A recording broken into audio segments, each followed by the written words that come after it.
Hi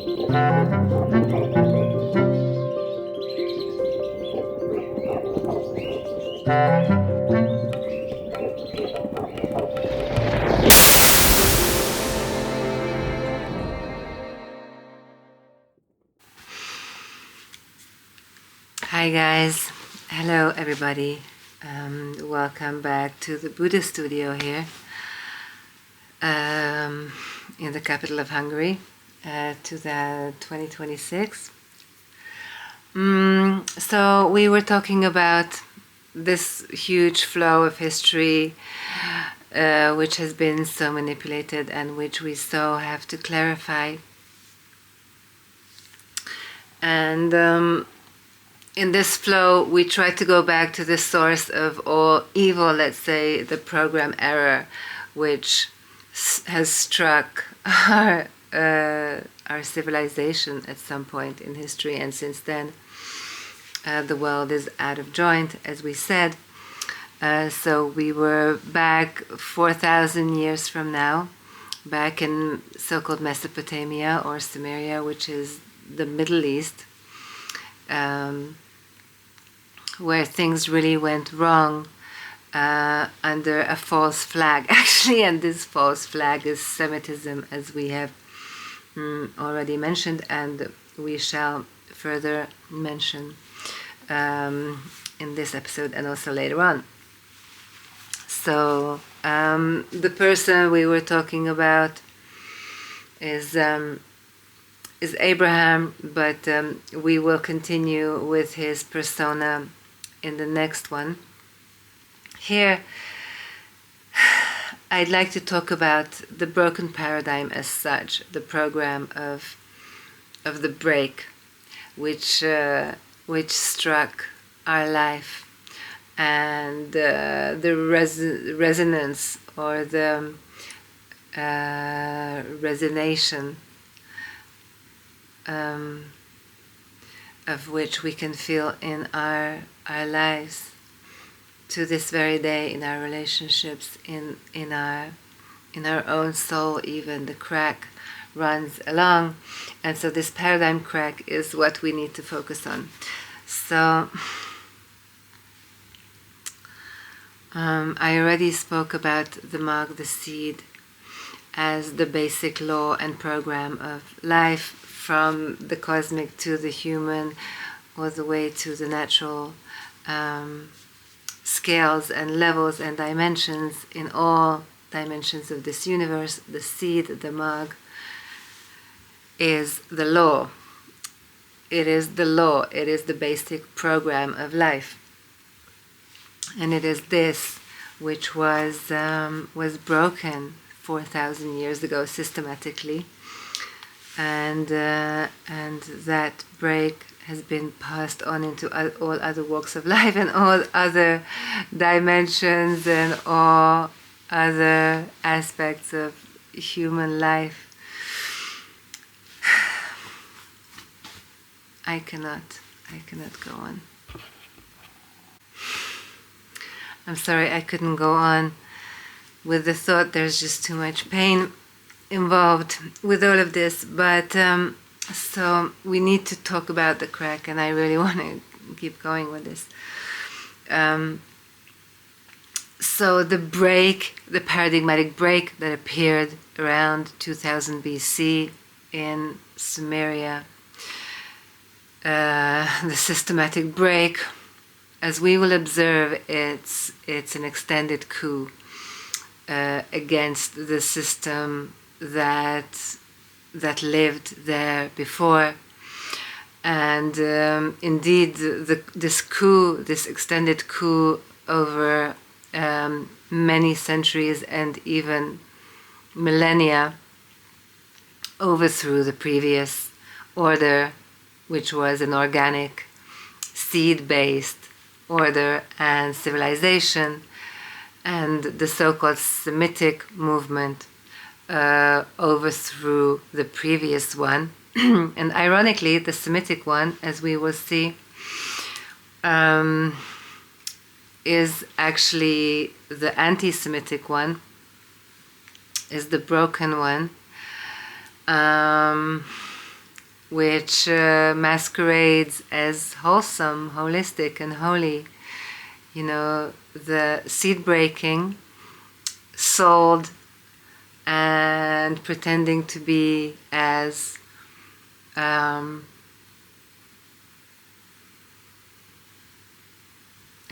the seed, but it's not actually according to the seed, the Semitic program. And so the extended coup, the extended Semitic coup, which we can also call the Great Conspiracy, and the appearance of the beast, because it's a system, it's a golem, it's a misprogrammation, and it runs along throughout the centuries and millennia. And so one of the first aspects of this, I wouldn't say it's the first one, because I think the first crack is always in the heart, is always in the soul.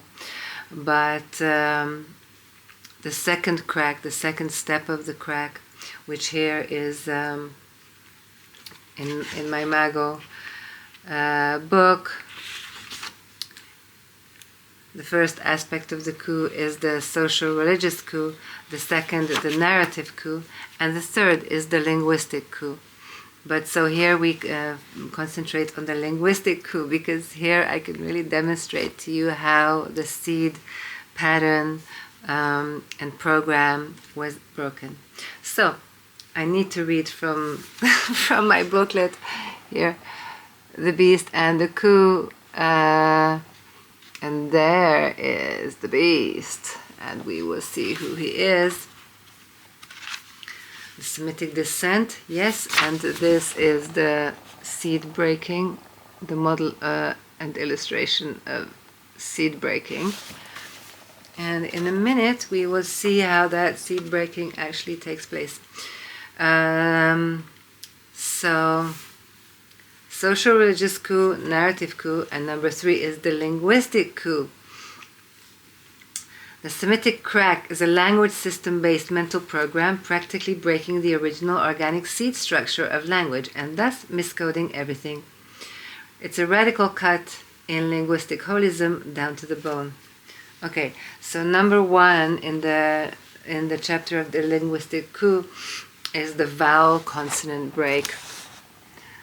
That's what I call holy smoke, where you can actually hide pretty core things and truths.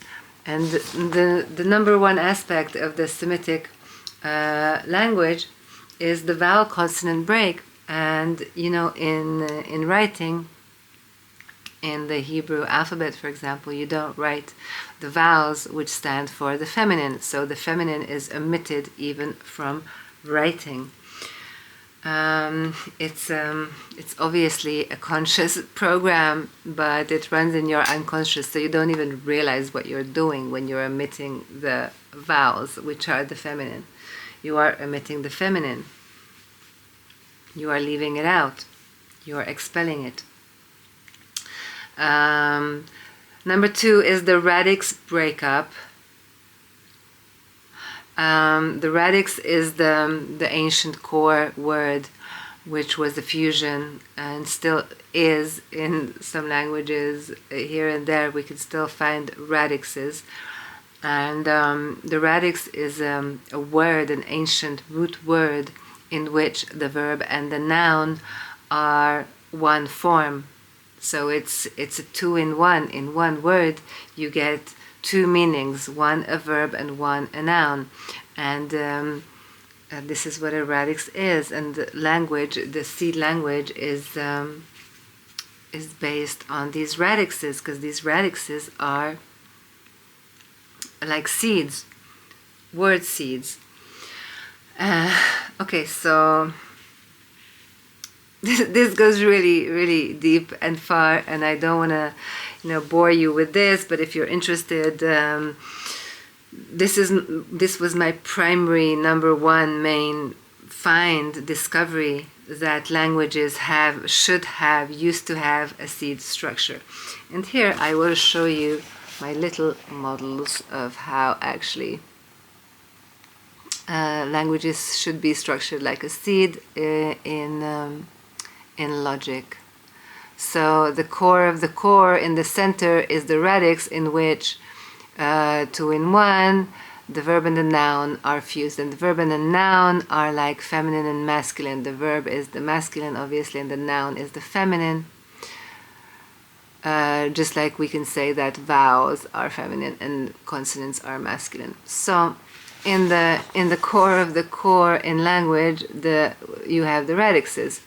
Now, in the second phase or logical layer, let's say, of languages, is the personal pronoun, which is 3 in 1. So it's all about the one. The mag, the seed, is a symbol of the one, and in it is coded basically the structural code of the one. So it was 2 in 1 in the core of the core, then it's 3 in 1, and that is the personal pronouns. For me, it was easy to find this logic in my own language, which is Magyar, which means language of the seed. And it's quite obvious and quite apparent to recognize that we have all these radixes, which are 2 in 1, and then we have the personal pronouns, I, you, he, she, it, which is a triple structure and logic. And in Magyar, in Hungarian, the seed of the mag, the I, you, he, she, it is not broken into gender, and this is the key. And in none of the ancient languages is there gender. Gender does not break the pattern of thinking, because if you think about it,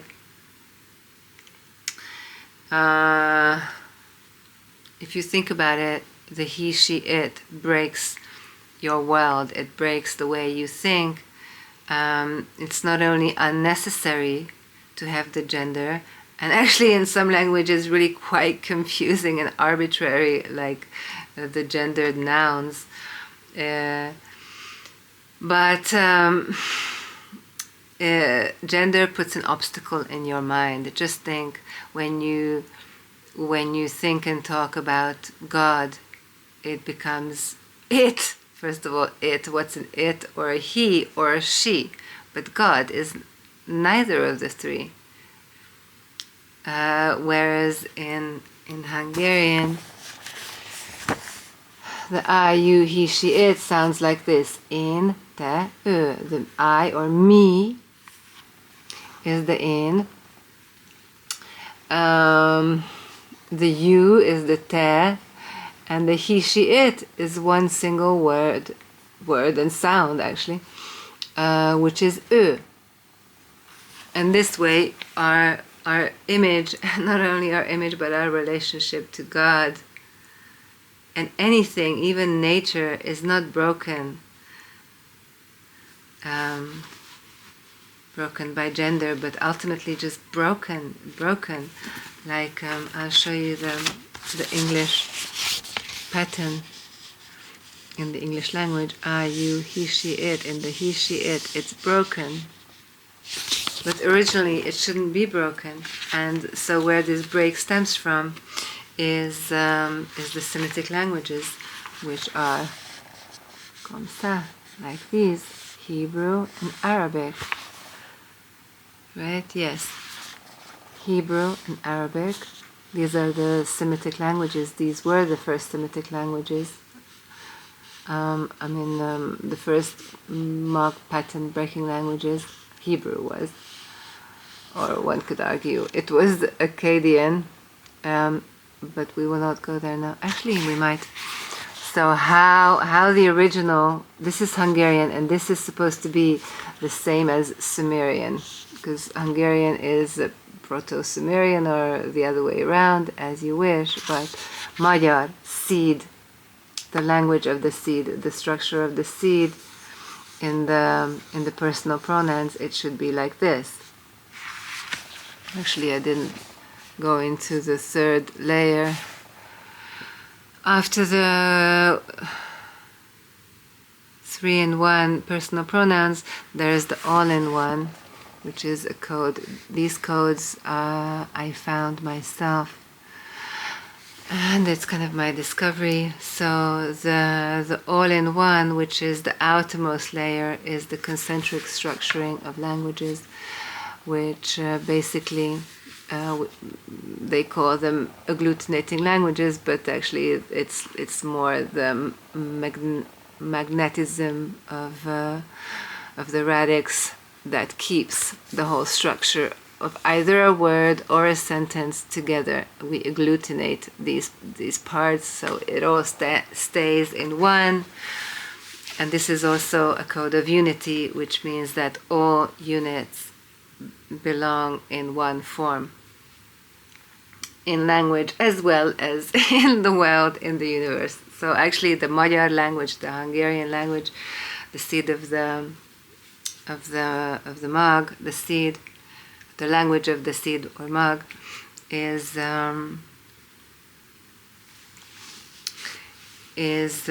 fully metaphysical.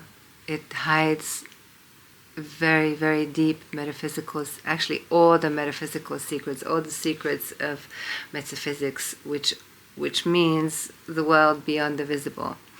And of course the visible world is also fully based on the atomic model, which is the same as the seed model. And so languages should also be structured thus. And indeed the Magyar or seed language, Hungarian, is structured in this way. But then the Semitic languages appeared with this structure, the broken, Mag broken, seed broken structure. So it's kind of hard to call them Semitic when they're actually seed breaking, anti-Semitic, because Sem and Mag and seed are the same. So this is how language was broken by gender, by the very languages that call the language family that calls itself by the seed. Okay, so radical break between he and she. No together, either he or she. The fully anti-Semitic but so-called Semitic program, yes, plagiarizing, stealing, and hacking. Indeed, because it's anti-Sem. So then after the first seed-broken language family, which is Semitic, appeared, okay, I didn't show you the Akkadian model, but I have it. I think you can see it on my website in this same booklet, but it has some more information there. I think you can find the model of the Akkadian language, which was the gender was the same in the Akkadian as it is in the Hebrew and the Arabic. Actually, Akkadian is kind of the mother of Hebrew and Arabic, and the gender break is exactly the same in Akkadian. As you can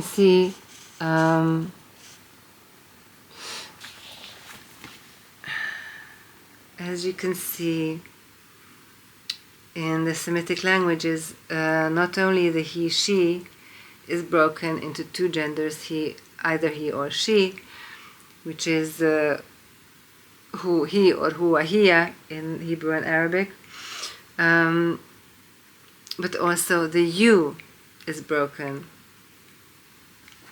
Just imagine languages where you don't have a single word for you, but you have to differentiate between a female and a male you. And in the Hebrew it's ata or at, the you, depending on whether it's a male or a female that you're talking to. And in Arabic it's anta, anti. So you differentiate between the person you're talking to, whether it's a he and a she. And of course this is the basis of a full social patriarchy, while the third person, the he/she break, was the soil theological patriarchy, which means an exclusively male God, through this broken you, the rise of social patriarchy, the he over the she, but in you, like the male you over the female you, is when it becomes either or, then you get the hierarchy, and in patriarchy the hierarchy is kind of obvious, but it's not a natural hierarchy, it's a forged, artificial hierarchy of he over she. So, and then it spread around 1700 BC. Indo-European, the Indo-European language family appeared, which is a variant, Indo-European variant of the Semitic virus of he, she, and the Indo-European variant, Sanskrit, began the program which we now find in English also, because English is also an Indo-European language. So you see the three genders and the third person disappears in Sanskrit. This is also the basis of Latin, New Greek, and all later European hacked families. Around 1400 BC, the isolating Chinese appears, and so on, like a virus. Okay, also the Persian is kind of a mix between the two. You get two genders in the third person. So, Persian from around 600 BC. Okay, so Semitic, which is Hebrew, Akkadian, Hebrew, and Arabic languages, are a hacked version of the original common Sumerian. And Sumerian is Magurian, same as the Magyar, also known as Hungarian language. The difference between the two programs is that the original is self-sustaining and self-regenerating, while the hacked program is parasitic and ultimately self-destructive. Talking about the break, and then one wonders how come throughout this paradigm the main focus of interest, especially behind the scenes and within the occult, like headquarters of global power, they are constantly preoccupied with the atomic structure, the seed structure, even to an extent that the 20th and 21st centuries are just teeming with examples of meddling with the seed, the same atomic structure that was broken by the Semitic languages and is broken throughout history by these language families ultimately, which then become, of course, colonial patriarchal empires, but ultimately it's a language program. So the connection is kind of obvious, not only to a psychologist, but to anybody with a clear enough mind that the system that breaks the seed is at the same time pretending to fuse the atoms and for the benefit of humanity. So here is a beautiful example of this. It's not only rhetorical fusion, it's actually not a mimicry, but a very twisted way of fusing atoms. So this is the height of this seed-broken patriarchy, and what they're building from so much money that you could achieve like world peace and just build schools and hospitals and stuff and ease the pain of humanity like probably globally to a major extent. So no, with all that money, what we're doing is we're building this monster, this creature, for example, among others actually, called ITER, which is in the south of France. It's the International Thermonuclear Experimental Reactor. The audacious goal shared by workers from 90 countries over the past 4 decades, is to use groundbreaking fusion technology to solve the global energy crisis. This is such a, it's such a hoax. It's such a crazy twist of things. Like they're trying to save the world and give us free energy. At what cost, and what are we talking about? Like, what civilizational monster are we trying to feed with this monster, this thermonuclear reactor? Okay, I will read to you from the National Geographic. It's very, very interesting. How nuclear fusion works. Okay, nuclear fusion holds the promise of nearly limitless emission-free energy. Emission-free, right? The catch is figuring out how to create and then harness the power of a star here on Earth, which requires temperatures of at least 270 million degrees Fahrenheit. When fully operational, ITER could very well provide a template for producing the fuel of the future. Yeah, right. For what civilization? For an ultimately atom-broken civilization. Our civilization is broken atomically. In our language, in our consciousness, in our systems, in our relationships, in our societies, in our religions, economies, culture, in our languages. We are atom broken, and we're trying to build atomic reactors to keep feeding this monster global state that we've built based on a broken program. I mean, it's more than ironic.